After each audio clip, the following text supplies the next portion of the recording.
seorang cari jodoh perempuan yang mau dipoligami.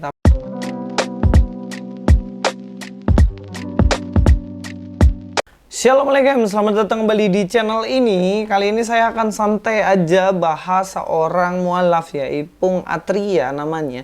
Yang mana dia memposting hal-hal yang konyol dan melucu guys.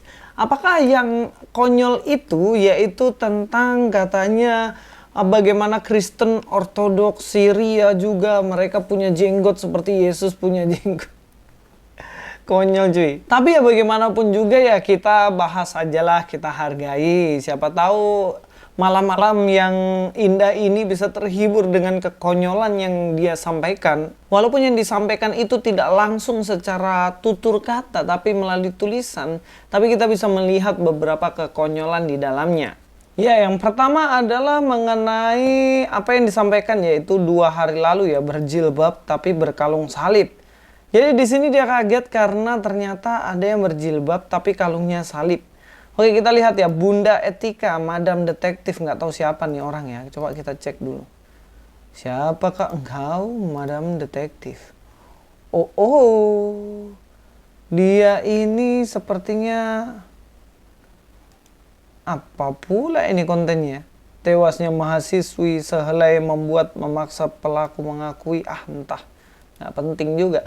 Bunda Etika Madam Detektif sedang berkunjung dan silaturahim ke Kristen Ortodoks Koptik, mirip Kristen Ortodoks Syria. Jadi Koptik, Syria kayak lokasi di Indonesia. Kenapa nggak dibilang aja lokasinya, spesifiknya di mana, supaya kita bisa cross check kebenarannya. Karena ketika Pak Gracia Pilo mengecek di Koptik ini ya, gereja Koptik, nggak ada tuh tamu yang bilang Madam Detektif. Tapi ya entahlah ya, sebaiknya sih kalau kayak gini kasih spesifiknya, nomor HP-nya, supaya kita bisa cross check kebenarannya. Dan dikatakan dalam rangka untuk konfirmasi perihal kata Allah, persiapan live streaming di channel YouTube Mu'alaf Center Hagia Sophia, insya Allah Jumat malam besok pukul 8 WIB. Tapi kata Allah, dia mau cross check ke Koptik ini untuk apa gitu loh. Kenapa cross check ke mereka? Sebenarnya mau cari apa? Apakah mau cari bahwa ternyata Allah kita sama-sama, sedangkan ada perbedaan mendasar ya. Orang Koptik, gereja Syria percaya Yesus lahir di kandang, bos. Jadi kalau mau paksakan, Allahnya sama dan lain-lain. Emangnya kalian percaya Yesus Isa Al-Masih lahir di kandang? Kan lahir di bawah pohon kurma. Jadi kalau mau cari kesamaan kata Allah juga dengan Allah dalam Kristen, ya nanti Anda kebingungan sendiri. Oke, kita lanjut. Dan dikatakan jemaat wanita berkerudung tetapi mengenakan kalung salib. Ya wajar aja, memang orang-orang zaman dulu Kristen Ortodoks baik di Syria maupun di beberapa tempat lainnya, semuanya jelas mereka memakai kerudung. Tapi ya kerudungnya bukan yang dipanatikan begitu cuy. Kalau nggak pakai kerudung nanti dibunuh, nggak gitu juga. Mereka memang memakai kerudung di beberapa tempat tertentu. Dan tentunya memakai salib gitu loh, bukan memakai lambang-lambang bulan dan bintang kan kayak gitu. Dia pakai salib karena percaya bahwa Yesus disalibkan. Makanya kalau mau cari kesamaan, oke, kita cek kata Allah sama dan lain-lain. Tapi mereka pakai salib. Emang kalian percaya salib? Bukannya tiap hari ngejekin salib mulu. Ortodoks, baik Syria maupun tempat-tempat yang lainnya, mereka percaya Yesus yang disalibkan. Mari kita lanjut ya. Sedang para imam mereka berjenggot panjang mirip Muslim, sebagaimana yang Yesus ajarkan dan Yesus berjenggot. Ya oke, ginilah. Kalau dikatakan berjenggot mirip Muslim, ya jelas ini adalah statement yang sangat-sangat keliru dan fatal. Nah, kenapa begitu? Karena statementnya ini nggak mengikuti alur sejarah. Koptik itu, baik Syria dan konco-konconya, itu sudah ada sebelum Islam. Mereka sudah jauh ada ratusan tahun sebelum ada Islam. Jadi kalau bikin statement jangan mirip Islam. Harusnya yang kalian bikin tuh adalah bagaimana Koptik ini orang Islam mirip dengan Kristen Ortodoks. Itu baru benar. Karena yang duluan adalah Kristen Ortodoks. Tapi statement ini jelas aneh. Sebagaimana yang Yesus ajarkan dan Yesus berjenggot. Di mana Yesus mengajarkan supaya, hai umatku, pengikutku, kalian harus berjenggot, berkumis tipis dan berjenggot. Pernahkah di kitab suci ditulis demikian? Ada nggak? Nggak pernah ada. Di Alkitab saya sudah baca ulang-ulang, nggak pernah ada dikatakan, hai umatku, orang-orang pengikutku, Yesus Kristus, semuanya harus berjenggot. Nggak ada yang kayak gitu, bos. Nggak ada. Dan kalau dibilang Yesus itu berjenggot, makanya pengikutnya harus berjenggot. You tahu dari mana? Iya kan? Kamu kan belum lahir juga. Jadi ini adalah statement pelintiran yang aneh dan nyentrik supaya seakan-akan, tuh kan, kalau orang Islam berjenggot, itu karena ajaran Yesus. Tuh kan, kalau orang Islam berjilbab, itu karena ajaran Yesus.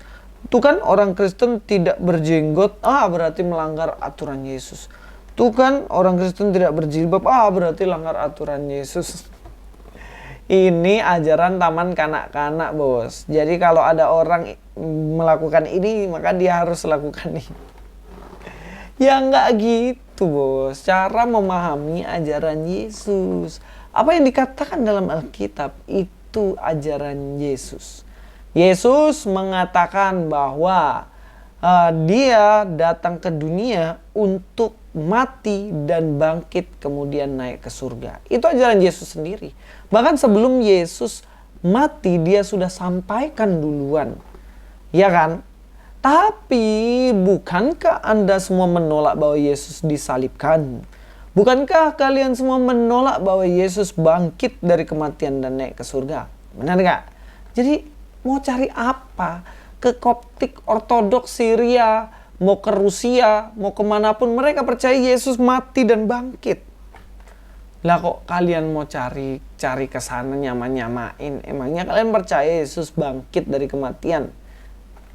Tanda salib itu jelas untuk itu. Oke? Dan kekonyolan pun sebenarnya masih ada dalam komentar-komentarnya. Jadi saya mau bahas juga sedikit nih. Saya ada kenalan pengusaha besar kaya raya ya. Sekaligus saya ikut promosikan lah ya. Lagi nyari jodoh buat anaknya, Putri, 22 tahun, lulus dari Yaman. Oh mantap nih. 22 tahun yang lagi cari jodoh nih bisa nih. Menantu akan langsung dinaikkan haji. Wih, apa? Dan langsung menjadi penerus perusahaan. Kenapa orang sekaya ini punya anak nggak laku-laku? Harusnya banyak dong yang mau, ya kan? Syaratnya, syaratnya ini yang kita harus benar-benar cek. Ayo bos, ini siapa yang belum menikah ini di YouTube ini? Boleh nih. Oh, ada Ko Andre ini belum menikah. Ini boleh nih, kaya raya nih kok. Kita lihat ya. Harus anak miskin. Aduh. Kok anak miskin? Kalau perlu anak yatim piatu. Wah, mantap. Tidak mau dapat mantu yang kaya, khawatir sama jor-joran. Oh, dia ngakui kalau dirinya suka jor-joran. Jadi ya, orang yang sombong yang mengakui ya. Bagus juga. 2, harus saleh karena akan mengelola beberapa pesantren keluarga. Jadi dia pengusaha pesantren maksudnya. Atau pengusaha apa. 3, harus aliran Nahdlatul Ulama karena agar sekufu dengan putrinya. Oke. 4, harus ganteng. Jadi miskin dan harus ganteng. Ada di film-film ini nih, SCTV. Nah, 5, tidak boleh mempoligami anaknya. Nah, ini yang lucu, guys. Kenapa tidak boleh dipoligami? Bukankah ini tanda ketaatan pada suami untuk dipoligami? Ya, tapi itu terserah dia ya. Itulah kadang-kadang ya. Kadang-kadang kalau kita di pihak laki-laki, seorang cari jodoh perempuan yang mau dipoligami. Tapi kalau di posisi anaknya, cari jodoh yang laki-laki nggak mempoligami anaknya. Itu sebenarnya ya bukti poligami itu sebenarnya itu tidak bagus. Yang bagus itu setia kepada pasangan. Benar kan? Untuk menghindari penyakit tertentu juga dikatakan setia kepada pasangan. Supaya nggak gonta-ganti. Oke, itulah beberapa ulasan yang saya mau ulaskan. Tapi intinya kalau dibilang Kristen Ortodoks ikut-ikut agama yang baru datang, ya jelas itu statement yang sangat keliru. Oke, sampai di sini dulu. Luis Prasetyo. Sampai ketemu di video berikutnya. God be with you all.